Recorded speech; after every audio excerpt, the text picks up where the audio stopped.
In this video, we combine some of the most disturbing cave diving tragedies that happened in Mexico that we've covered on this channel so far. From divers who got lost in the silt to divers who made a wrong turn and struggled to find their way out. If you enjoy watching these videos, make sure to subscribe to our channel for more exciting cave diving stories like these.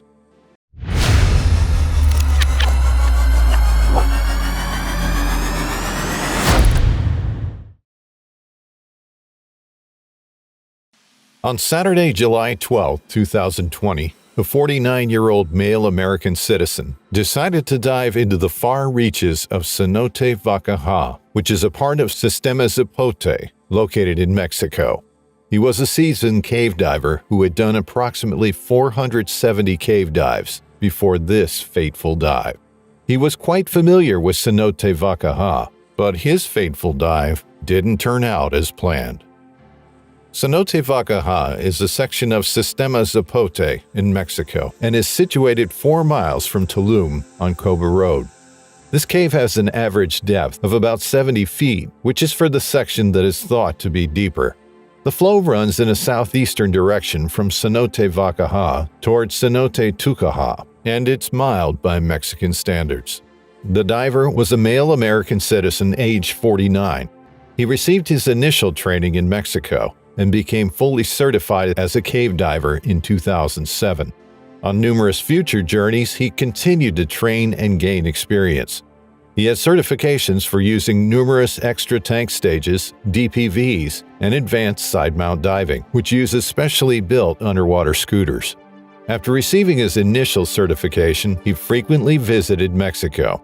In 2019, he retired from his professional career and moved to Tulum. At the time of this dive, he had made about 470 cave dives. He had been resurveying, investigating, and then drawing line maps of the caves ever since relocating to Tulum. He created numerous line maps and projects, and he was a highly active cave diver. On Sunday, July 12, 2020, at about 9:30 a.m., this eager diver dove into Cenote Vacaha.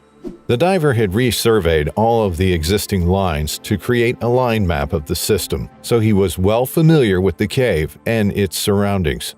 Additionally, he expanded his research and expanded the system with new lines. Since he had visited the dive site so regularly over the previous months, the property caretaker knew him well. He dove in, but he failed to emerge. This was unusual, and when the caretaker expected him to exit but he didn't, he became anxious. After a considerable amount of time, he informed the diving center that the diver had failed to exit, and the diving center alerted the search and recovery team. The search team included divers Patrick Widman, Rob Bartlett, and Skanda Cofield. They gathered at Protect Dive Center around 7:30 p.m. after receiving the call. The victim was rumored to have intended to dive to the far reaches. Therefore, the search crew prepared rebreathers and DPVs. This was the best choice because no one was certain of the diver's route and depth. Robbie Schmittner and Kent Stone arrived at Cenote Vacaha at 9:30 p.m., just as the search crew was getting ready. They had conducted a land search while scouting for Cenote Vacaha, another system-connected entry. The team decided they were potentially looking for a drowned diver because there was no evidence of the missing diver and no other known exits. The search crew intended to dive using side-mounted closed-circuit rebreathers for a maximum of 4 hours, bringing 2 side-mount tanks, a third tank for a bailout, and a DPV with oxygen for each diver to drop at 20 feet. The strategy was to first proceed to Cenote Vacaha, and if the missing diver was not located, to then continue through the Enormo Land area to search for clues. At 2 a.m., they descended, deposited the gas, and verified that the diver's oxygen gas tank was still connected to the line and operational. After reassembling, the crew entered the cave. The diver's route was assumed to have led to the location where they suspected he may be found at the first jump left, which was located around 300 feet into the cave. The team fixed a jump and continued even though a jump spool wasn't present. Skanda trailed behind Patrick and Rob, who were in the lead. Due to the low, silty bedding plane in this area of the cave, which has a low floor-to-ceiling height and very fine sediment on the floor, silt disturbance increased significantly and visibility decreased. A barrier 700 feet from the entry was where the team found the diver, who showed no signs of life. The diver was discovered on the cave side of the restriction. To cross, a diver carrying 3 tanks would have to discard at least one of them. All 3 of the diver's tanks were discovered in his possession, and the DPV was still fastened to him. There was no indication of anxiety or agitation. A diver would need about 12 to 15 minutes to swim the distance from the entrance. The search crew left from Cenote Vacaha to notify the local authorities and to begin arrangements for the body's recovery after having verified the demise and whereabouts of the missing diver. The search team's dives lasted a total of 40 minutes. The next morning was designated for the body's recovery, and a group of 3 divers, Rob Bartlett, Patrick Widman, and Kim Davidson, went underwater to collect data. With less than an hour of dive time, recovery was accomplished. Officials from the police, the coroner's office, and civil protection were there in addition to the recovery crew. Skanda and another diver had to do a 3rd dive to find the diver's remaining equipment items because of the silty conditions, which resulted in 0 visibility during the retrieval. Following the equipment retrieval, a dive accident analysis was carried out to determine what went wrong. According to a forensic analysis of the equipment, there were no failures or obvious causes for the disaster. After the accident, tests revealed that all regulators, valves, and tanks were in good working condition. The tanks had no liquid in them. The Seacraft DPV was completely operational and had a battery life of 73%. The victim dove into the cave with equipment that was adequate, including all required safety gear. The diver was found to be using side-mounted cylinders along with a second stage tank that was filled with 32% nitrox and a deco tank of oxygen that was left at the entry. He dived in Cenote Vacaha while using a DPV for speed. The diver made the initial jump to the left without installing a spool. There were no remaining spools, signs, or means of navigation. Later dives into the area were performed to confirm this. However, survey information from the diver's MNEMO survey instrument matched up with the lines of a newly surveyed region. The diver investigated 3 different lines totaling 900 feet on the day of the disaster. The diver either personally examined these lines or they were resurveyed, or both. Although it's unclear how far the victim advanced inside the cave, he did not proceed past the jump to Enormo land because the area is shallow, reaching up to 20 feet. By looking up the victim's profile in the dive computer's record, this was verified. Further examination of the diver's computer revealed that the greatest depth was 78 feet, and the average depth was 60 feet, and the total dive time was 160 minutes until the diver's gas ran out. In summary, solo cave diving is a heavily debated subject. It means not having a companion or backup brain to support you in an emergency or difficulty. Also, this is diving without getting a second or third opinion during the dive's preparation or implementation. But locals frequently do so, particularly when navigating tiny cave channels. It is possible to question if solo cave diving enhances or lessens dangers, given the particular type of cave. Who knows with certainty what transpired during the dive?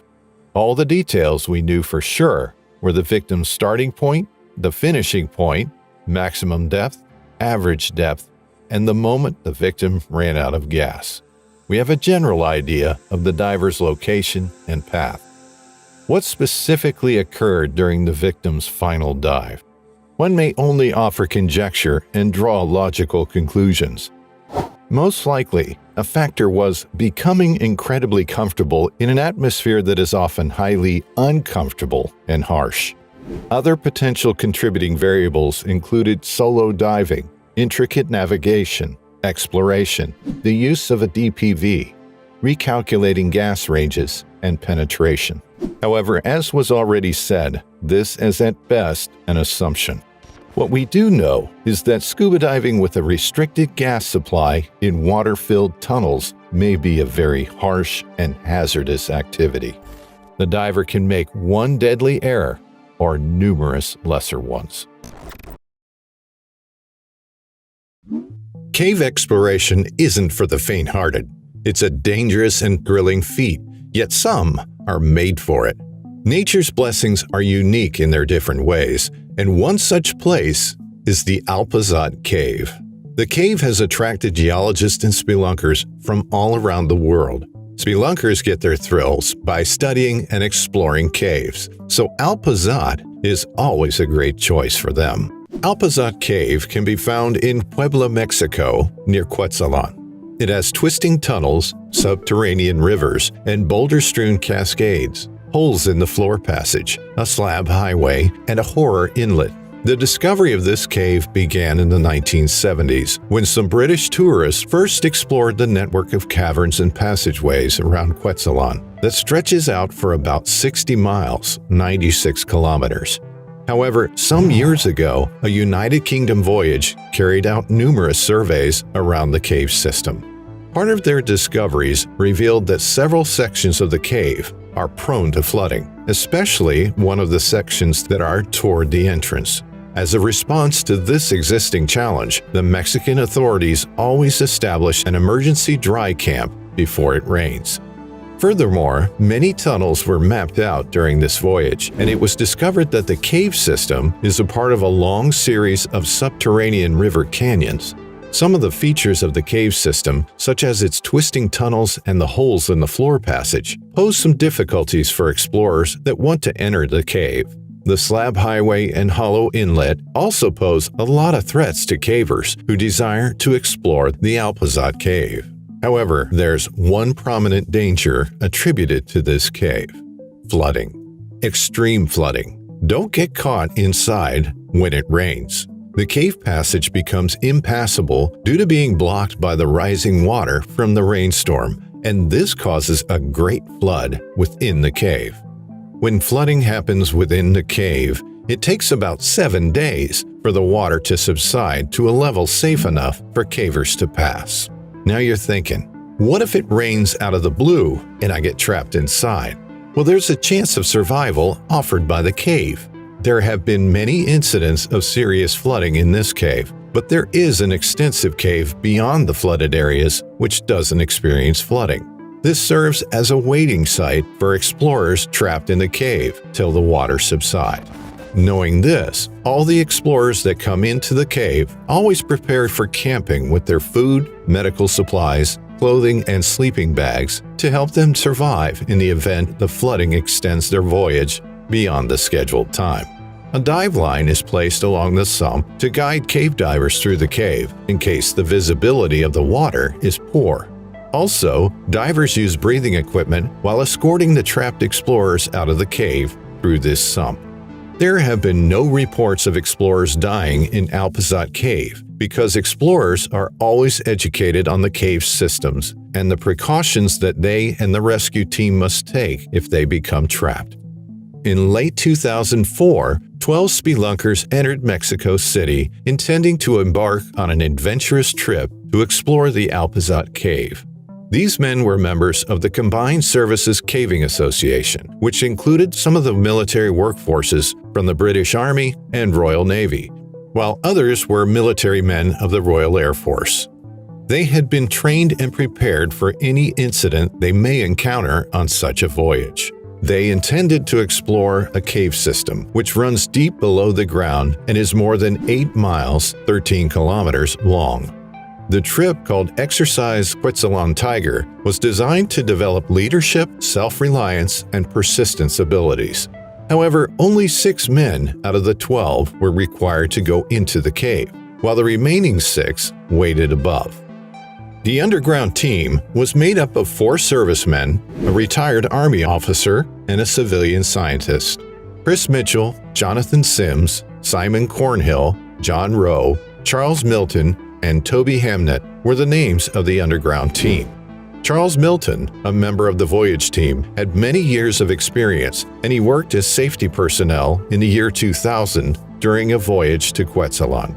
The team of explorers entered the cave on the 15th of March 2004 and was trapped on the 17th of the same month. They initially went into the cave with the expectation of spending just 36 hours, but little did they know they would spend about 192 hours in the cave. The delayed journey occurred as a result of unpredicted heavy rainfall that lasted a long time and resulted in the blocking of the cave's exit by the flood. You might be wondering, knowing the nature of the cave, why didn't they check the weather forecast? Well, they did, and it revealed to them that there would be no rain throughout the days they would be exploring the cave. However, nature played a smart one on them, and there was a downpour. It wasn't just a mild rain, but a heavy downpour that made their hearts melt the first night in the cave. Even without a heavy downpour, the cave gets easily filled up with rain, so you can imagine how flooded the cave would have been. At this point, the explorers could do nothing but wait out the rain. This is because there's no possibility of doing anything whenever the cave gets flooded, except to initiate the emergency measures and signal the rescue team. As is common in technical diving, this underground voyage extended their adventure beyond recreational limits to the deepest part of the Alpazat cave. Technical diving allows you to dive into advanced locations and depths, such as caves, shipwrecks, and many dangerous environments where you can explore places that only a few people will ever see. With technical diving, you can explore within the range of 170 feet, 52 meters, to 350 feet, 107 meters, and in some situations, a dive can go farther than that, as the world's deepest dive ever is recorded at 1,000 feet, 330 meters. You are not just exposed to new places, you gain new skills and knowledge, and you can use highly specialized equipment such as closed or semi-closed circuit rebreathers. Although technical diving seems very hazardous and can cause serious injuries to the divers and sometimes lead to their death, it's amazing that many divers still want to explore this dangerous environment. When these men realized that they had been trapped in the cave by the continuous rising of water, which had already flooded the cave's exit, they had no other option than to seek survival within the cave while waiting for a rescue team from Britain. During their stay, even as experienced cavers, Sims, one of the six, said their soul melted and they couldn't sleep the very first night they passed in the cave. They were terrified by the crashing sounds of the water as it flooded the cave's passage. The men became more nervous in the middle of the night because instead of the water and noise reducing, it kept on increasing. All hope of survival had been lost by this sight, but they were able to find a dry ledge that was about 90 feet, 27 meters below the ground inside the cave, and they slept in sleeping bags. They camped on a 15-foot, 5-meter ledge that was over the subterranean river.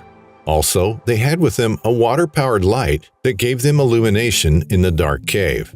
To keep themselves busy within the cave, the cavers read the 2 novels that were in their emergency camp pack. They also shared their life stories with themselves, and they played cards, which were made from a piece of paper that they cut into 52 pieces. All of these activities were aimed at keeping hope alive and their morale high, because one of the major things to be kept safe is their mental health. To survive, they must be in the right frame of mind. The trapped explorers made use of a mobile stove to make meals such as pasta with cheese and instant chocolate cake for themselves. Although they had adequate food, they didn't know how long they would stay in the cave, so they had to ration their food. The men were trapped in the cave for 8 days.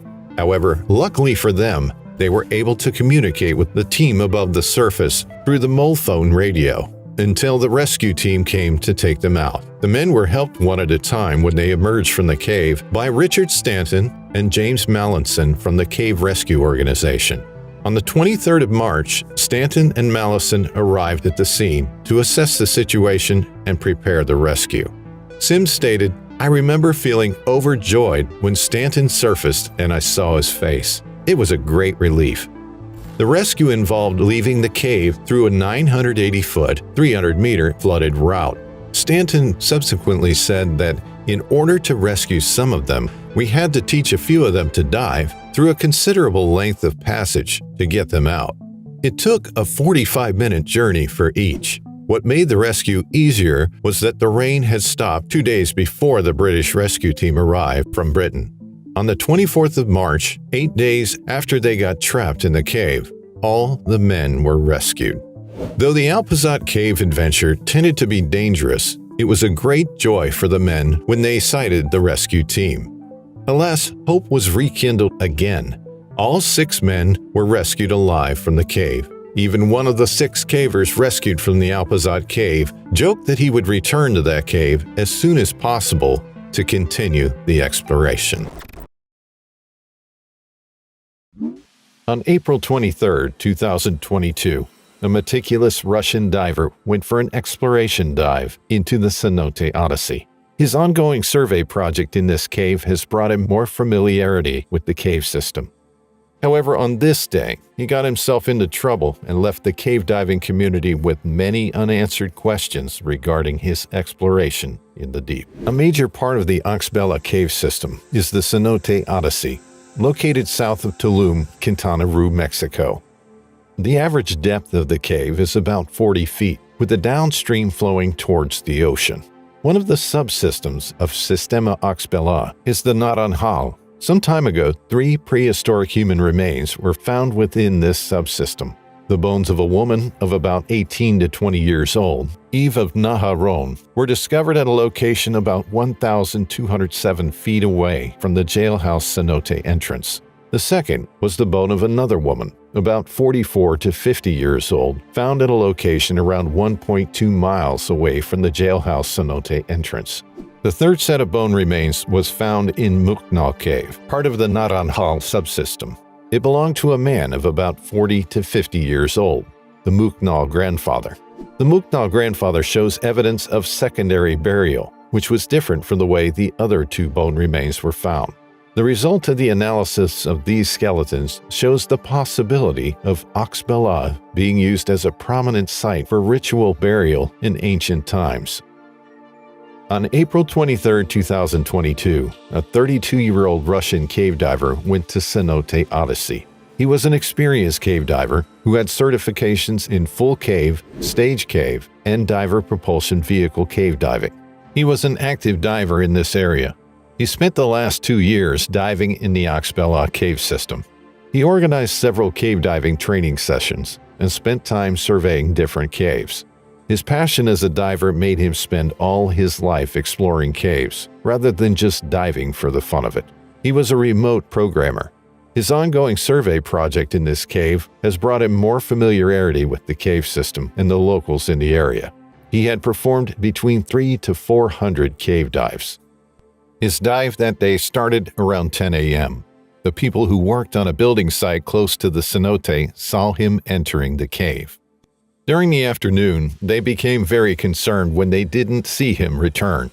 At first, they assumed that he had some delays, so they were patient for a few more hours. But he still didn't show up by evening. Then they raised an alarm about the missing diver. They first called a local diver, but later sent the news throughout the whole community to gather more people to help them search for this diver. Fortunately, divers from different places like Playa del Carmen, Puerto Aventuras, and Tulum came to the accident scene, and they went into the cenote for the first search. 3 divers, Lanny Vogel, Kim Davidson, and Peter Broger, were members of the first search team. They started their search in the middle of the night, just a few minutes before 3 a.m. on Sunday. Robbie Schmittner, Alessandra Figari, and Hitoshi Miho were around as surface support for this first team. The complexity of the system and the number of lines in the cave will not allow for random searches, so they had to retrace the steps of the missing diver without knowledge of his dive plan. Each member of the search team used a side mount configuration, an extra stage tank, and a DPV. They searched different parts of the cave but couldn't find him. However, their efforts were rewarded when they finally found the missing diver. He had made 3 jumps starting from the entrance using line markers. The navigations he made were appropriate and consistent according to safe diving rules and protocol. His body was found around 700 feet from the Cenote Odyssey entrance. When they found his body, they took some photographs of it, documented the location where he was found, and left the body and his equipment intact. After this, they left the cave and returned to the surface to inform the surface support team and the authorities about their discovery. They couldn't return to recover the body from the cave because it was still dark, so they planned to go for it the next morning. On April 24, 2022, early in the morning, the search and support teams met at the dive site to reassemble themselves into new groups to complete the recovery. One member of the recovery team was Alex Alvarez, who served as surface support and point of contact with the authorities. Other members who served as both search and recovery team members are Arthur Gwynn Kim, Gustavo Buenrostro, Marissa Eckert, Martin Gaspar Ramirez, and Kim Davidson. They formed two recovery teams after planning how they would carry out the operation. Martin and Kim were on Team 1, and Arthur, Gustavo, and Marissa made up the second team. Each of them went in with side-mount cylinders and a DPV to scooter to the dead diver and bring his 4 tanks and DPV back to the surface. The recovery operation went very smoothly because they just had to go straight to the known location where the body was found the previous night. The body of the diver and the equipment he used were recovered and brought back to the surface. Marissa and Gustavo carried the body while Arthur took all the jumps he fixed for navigation, and they got to the surface successfully around 1:30 p.m. the day after the accident. The deceased diver's gear that was recovered included a black tip brand DPV and 4 aluminum tanks that were each filled with 32% nitrox, as shown on the cylinders. His dive computer profile and survey data were used to track the places he went within the cave, and he made use of the MNEMO survey device to collect his survey data. They saw the diver's body very close to the place where he had clipped his stage tanks to the line. His 2 side-mount tanks were still intact on his body, and the valves on both tanks were fully open, but both tanks were found empty. He was lying horizontally, and his head was facing the bottom of the cave. He had his helmet still on his head, and his mask was on his face without any traces of blood on it. He didn't look like someone who had any struggles before he died. But the positions of the valves on the 2 stage tanks initiated a lot of questioning by fellow divers as to what caused the death of the diver. The 2 tanks were clipped off to the guideline according to standard principles for hoses, and his regulators were accurately fixed. One of the stage tanks was empty, with its valve strangely fully open, while the valve on the second stage tank was closed, and the tank was pressurized with 2,500 psi of remaining gas. His DPV was also clipped to the line at the same place and was still in good working condition. A survey tablet was found in his pouch, along with a wrist tablet that has several sheets with some data already on them. Possibly, he was resurveying the lines that were close to the location where he fixed the staging tanks and DPV, but there were no available details of his dive plan. When the divers tested every piece of his equipment, as witnessed by the police officers, they were all functioning properly. 3 of his tanks were exhausted, but one was still containing 2,500 psi of gas when they found it. The results of the analysis ascertained that the remaining gas was 32% nitrox. They also checked for any likely malfunctioning of this equipment by connecting all of his regulators to a full tank, but nothing was wrong with them. The regulators, O-rings, and hoses were fully functional. All of them were high-quality brands and were still looking very new and well-managed. Martin and Gustavo dived into the cave 2 more times just to examine and collect more data about the deceased diver's route and navigation. The second was that they followed the assumed path that he took, according to the information gotten from his dive computer profile. During this last dive, they found his MNEMO, which he had used for mapping and as a surveying device. Also, they were able to regenerate his dive profile, which looked so similar to the time, distance, and depth recovered from his dive computer. They admitted that he had set up a base camp through which he would explore and also map the lines in that part of the cave. They concluded that he might have used his scooter while entering the cave and also made use of a stage tank, which he probably fixed off before starting to swim with the other stage bottle. He possibly left his DPV on site and returned to base camp when he was done mapping the adjoining lines. He returned to base camp to drop his second stage tank during one of those not-too-long dives.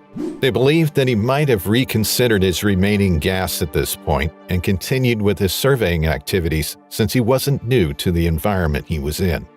When he moved a bit further, he put in the third jump and continued with his exploration. He was still using his side-mount tanks, intending to conclude the mapping of that section of the cave. Details from his dive profile showed that he was trailing this jump line for about 10 minutes. Then he found a promising crevice that was leading to a deep, uncharted part of the cave. He decided to continue toward the end of the line he had been following. He turned back toward base camp, using only his 2 side-mount tanks and the M-Nemo to finish the mapping of the cave line. At this time, his side-mount tanks would have been at turnaround reserve pressure. While returning to the entrance, he decided to look into the crevice he saw earlier. In this uncharted part of the cave, there was a very narrow vertical restriction that could only accommodate 1 diver at a time. Because of this tight section he found himself in, he couldn't escape from silting out the cave, which later resulted in 0 visibility. Finding himself in total darkness meant that he would start panicking and searching for his way to the entrance without seeing what was before him. These unexpected situations and the depth to which he was in the cave most likely made him use up one of his side-mount tanks. But he was able to get out of the hole he entered and quickly went back toward his stage tanks and DPV. While heading back, he put down his M-Nemo along the way, and it was later found just a short distance away from the place where his body was. Unfortunately, he couldn't make it back before he drowned just 1 foot away from those stage tanks and the DPV, which he would have used to get out of the cave. It was believed that improper gas management contributed to his death due to the assumption that he made a recalculation of its available gas at some point during his exploration. Recalculation and restarting make the reserve on board continue to decrease. The reason why his stage tanks were fully drained, even though they were properly fixed on the line, wasn't known. The victim was known to be a meticulous diver, so he wouldn't have drained the tanks, knowing well that such action would spoil the cylinders. So they assumed that he used most of those tanks during his surveying activities, forgot to close the valve at the end of his work, or there was a free flow from the attached regulator that left the tank drained. Several unanswered questions continued to be raised in the cave diving community as a result of the unknown cause of his death. So all divers must be conscious of the fact that whenever they are entering a cave, they must be ready to accept whatever the risk associated with cave diving is. The body of the deceased diver was taken by local authorities for proper burial arrangements. Bill Stone is an ardent explorer whose desire to reach the world below was a passion that consumed him. It went far beyond just an exploration for the sake of data collection through his engineering innovation. In this video, you'll discover the exploration of one of the deepest caves in the world, the Systema Huautla, by Bill and his teammates. Systema Huautla is the deepest cave system in the Western Hemisphere and the 10th deepest cave in the world.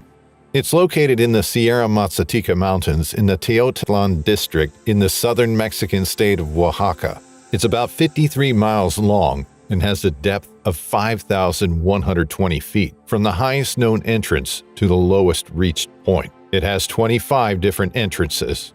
It's the 28th longest cave, with about 89 kilometers of surveyed passages. In 1965, some cave divers came from Austin, Texas, to explore the Sierra Mazateca Mountains. It was during their explorations that they discovered these many large caves.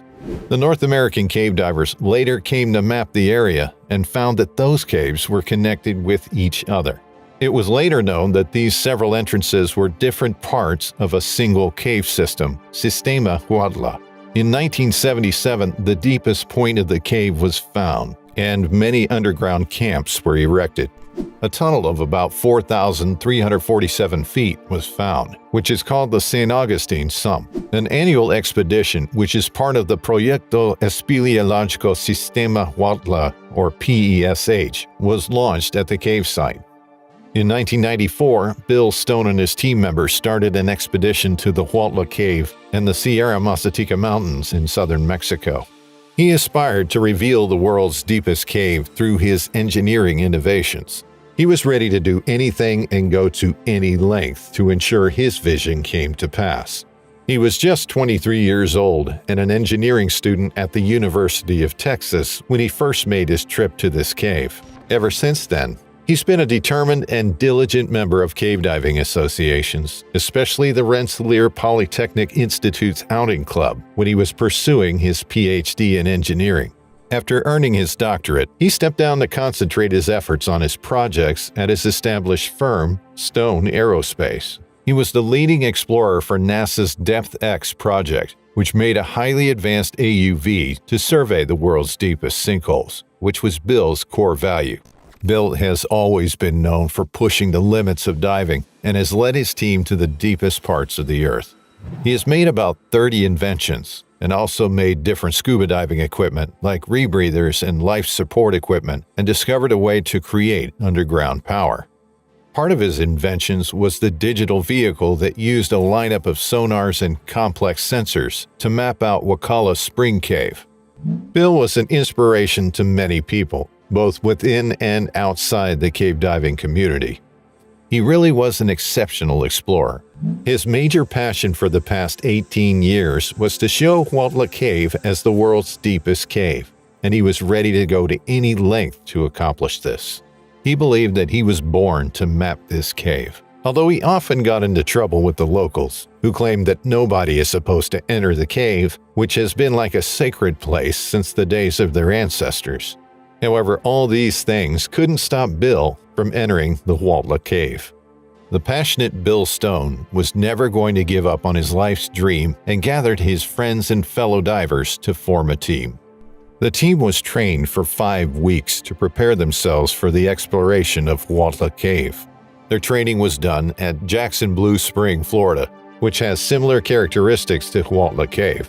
Some months after their training, Bill's team of 45 prepared divers took off to Huautla Cave to see their dreams come true. Upon their arrival at the dive site, they spent some days rigging the cave with a rope as long as 2 miles. They planned to go beyond the other end of San Agustin Sump, which looks like a bathroom pipe that's under a sink and is filled with silt and stalactites. This sump hasn't been passable for a very long time, and the local scuba cylinders are easily used up when you get to that depth. The team members include Kenny Board, a 27-year-old anthropologist, Ian Rowland, a 29-year-old mechanic who works with the Royal Air Force, Noel Sloan, a 40-year-old anesthesiologist in Indianapolis, Steve Porter, a 40-year-old property analyst from Minnesota, Dan Broussard, a 46-year-old Texas mathematician, and the only female volunteer amidst them is Barbara Enda. Bill made Noel, Steve, and Ian the main team. On March 23rd, they started their expedition with several dives in 3 days. They went individually to lay guidelines on the cave floor. They decided to do solo diving because they were trying to avoid any form of double fatality in case one got into trouble and the other was trying to help out.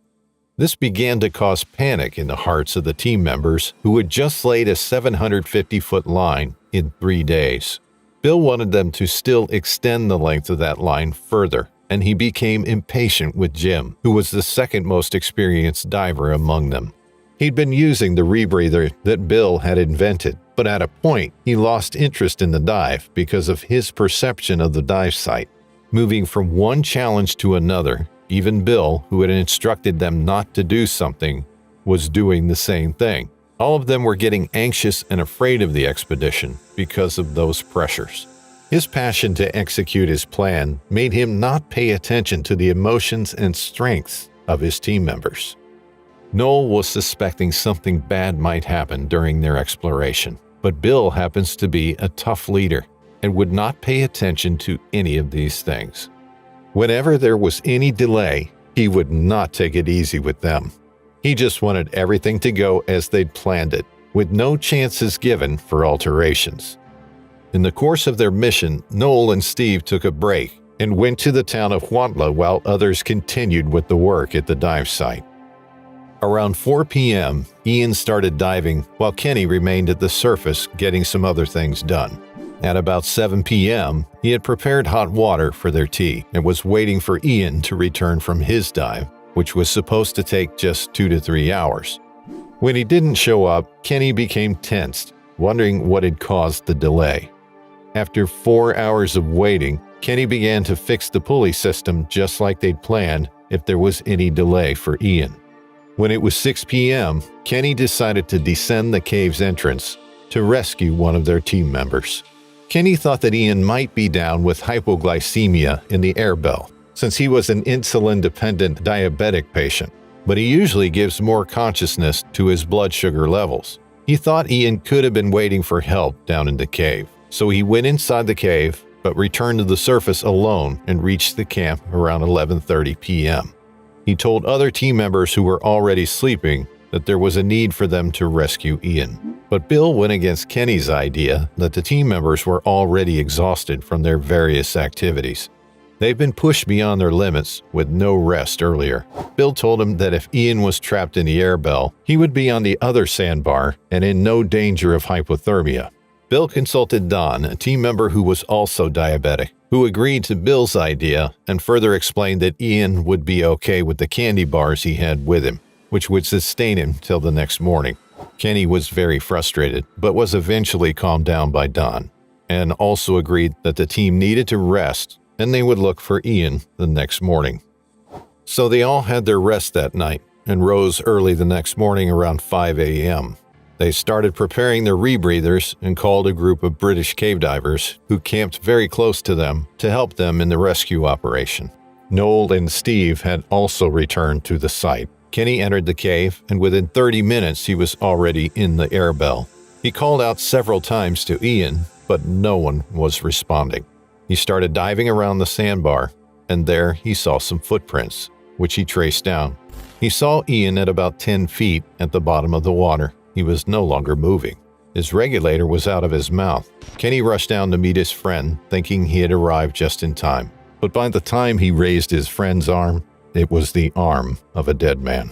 Kenny was greatly terrified, but had to summon courage. Bill also came to the scene of the accident. They checked Ian's equipment to figure out what went wrong with him. His rebreather was working perfectly. They assumed he had blacked out from insulin shock and later drowned. They had varying thoughts as to whether to have Ian buried in the cave or bring his body to the surface. They considered the difficulties of pulling his body out of the dangerous cave, and if they left it behind in the cave, they would have issues with the Mexican authorities. After 6 days, they were able to successfully bring out Ian's body. They hauled it over the slabs, up vertical shafts, and through the layers of falling water. They all focused on successfully bringing out the body, forgetting that it was their friend in the body bag. They tried to get away from their emotions, which could cause mistakes as they struggled out of the cave. It was concluded that Ian Rowland died of hypoglycemia or something similar, since he was a diabetic who had not eaten for some time, combined with serious exercise and mental impairment. Ian was a cave diver who was always very careful. He had logged more than 60 hours on the rebreather that they were using for the present expedition. They took his body to Oaxaca City for an autopsy. The results showed that an insulin-related blackout caused asphyxiation, a restriction of oxygen resulting in hypoxia and affecting the primary tissues and organs. They never knew if his rebreather had an impact on that. His team members mourned the loss of a great friend and fellow diver. On October 17, 1990, a group of 8 experienced cave divers entered the Sac Actun cenote with the intent of exploring this amazing cave system. However, they got into a terrifying situation and struggled to find their way out. Are you enjoying our cave diving stories and not subscribed yet? Please consider subscribing to our channel. The Sac Actun system, also known as White Cave in Mayan, is situated 9 miles from Tulum. This underground cave system is the longest in Mexico, and it's the second longest in the world. This underwater system is quite distinct because it has over 248 cenotes embedded within it. These cenotes, which are sinkholes, are used as the entryway to the cave, making up this large cave system. Here we have the Sac Actun cenote and Cenote dos Hoyos, among others. Within the Sac Actun, you can find animal fossils in large quantities to show the preserved history that has been here for several ages. This earned the cave the name Pet Cemetery. The cenotes of Sac Actun can be accessed by the public, where they get to enjoy the crystal-clear waters and revel in the beauty of nature. Several tourists that have been to the Sac Actun cenote have engaged in diving, snorkeling, or swimming, as the case may be. In times past, over 215 miles of the cave passages have been studied and explored by different teams of divers, and they discovered the preserved ages of historical remains. These archaeological remains include giant sloths, clay pots, jewelry, mammoths, and several animals that were in existence thousands of years ago. At 10:30 a.m. on October 17, 1990, a party of 8 divers arrived at the parking area 4 miles north of Tulum, Yucatan, Mexico. This group of expert cave divers had planned a 6-day trip for group diving, and Sac Actun cenote was the location on the 5th day. The diving plan was agreed upon, and a thorough schematic of the cave system that would guide their exploration was created. The goal had been to enter the Sac Actun cenote, explore the cave, and exit through the Grand Cenote. This was to be a 22-minute journey that would touch the water at a depth of 40 feet. It also included them crossing a short 70-foot gap line with a pink direction line sign at the beginning, which was around 280 feet upstream from Sac Actun. This was to link with the permanent line that goes downstream to the Grand Cenote. Now, the divers were divided into 2 teams of 4 members each, and the temporary line would be installed by the lead divers. The first party would then retrace their steps to Sac Actun, and the second team would reel in the temporary line. Once they got to Sac Actun, they would regroup and dive through another tunnel that leads to the third cenote, through a formation room and a loop in the passage. The first leg went well, lasting only 24 minutes. A second line was fixed and stretched out into the large cavern zone at the Grand Cenote to help navigate them down to the cave's passage. When they all got to the water surface, they rested for 15 minutes and used that time to go over their dive plan 2 consecutive times. Knowing that anyone could forget, they even went ahead with a drawing on a dive slate intended to remind everyone of the cave structure. However, one of the team members was not getting a grasp of the whole plan, so the strategy was examined a 3rd time. This time, everyone agreed that they were clear, and they descended back into the cave system. They encountered an initial delay in their plan when they noticed a crocodile skeleton in one side of the cavern zone. After that, a second delay happened when a member of the first team lost his mask and was rescued by a member of the second team. They reassembled and proceeded into the cave zone, with the second group diving right behind them by approximately 100 feet, reeling in the cavern zone line. The first team leader released the reel at the 70-foot mark, which is the pink direction line marker we talked about before. Also, he was propelling his 3 teammates forward. The second team came shortly after. 3 members of the second team began swimming over the whole gap, while the 4th among them was handed the reel and told to reel it in. Afterward, the first team leader dove forward to join up with his group. He first rejoined his team at the other end of the 70-foot gap and made the mandatory quick left turn, which led to Sac Actun. He turned to look and could see one member of the second team following, and the others arrived at the pink marker. As they started to arrive in Sac Actun, they couldn't see any following lights. They assumed they couldn't see the second team because they had a clogged reel. They hoped they could soon sort that out as a team and return. They proceeded with their team's plan and continued on the 3rd leg of the exploration.